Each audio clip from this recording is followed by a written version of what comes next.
Hey everyone, in today's Google Ads video, I want to talk about keyword insertion. Keyword insertion allows you to inject the user's search query into your ad, maximizing relevancy. This is sometimes called dynamic keyword insertion, or DKI, which I find a bit redundant, and even Google calls it just keyword insertion. So first, let's go over the technical setup. When you're setting up an ad, you can trigger keyword insertion by using the opening brace symbol. Just type the opening brace and you will get the option for keyword insertion.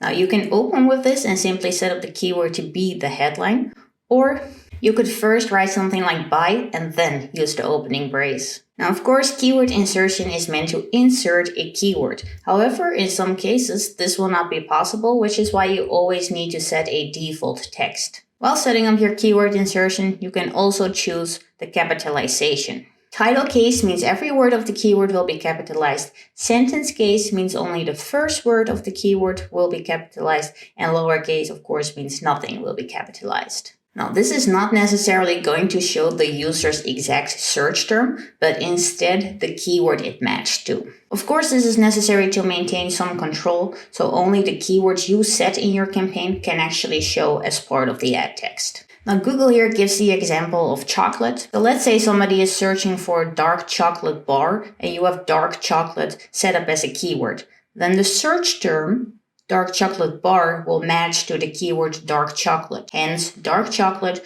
will be inserted into the headline. In some cases, the keyword might be too long for the headline, for example, gourmet chocolate truffles, and then the default text of chocolate will show instead. Now, the advantages of using keyword insertion are obviously increased relevance, which will increase your click-through rate. It enhances user experience, leads to a higher quality score, and it also improves your ad strength. Now, of course, there are also some disadvantages or caveats that people tend to forget about when they're setting up keyword insertion. It could cause some awkward or misleading ad text. This goes for capitalization, as well as using or not using additional words such as buy. Typically, you should only use keyword insertion when your ad groups are tightly themed and don't use too many keywords. Now, the general policy still applies here, and technically, you are not allowed to use trademark terms in your ad text. However, you are allowed to use them as keywords. Now, in general, the review bots are pretty strict with trademarks in ad text.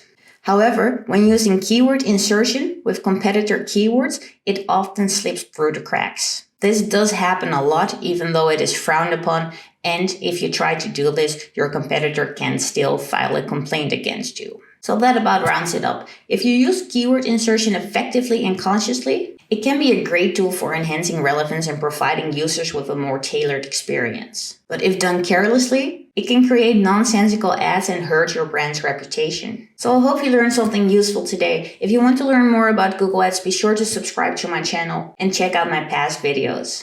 If you have any requests for video topics, please let me know. So with that, I wish you a great day and good luck maximizing your ads relevance.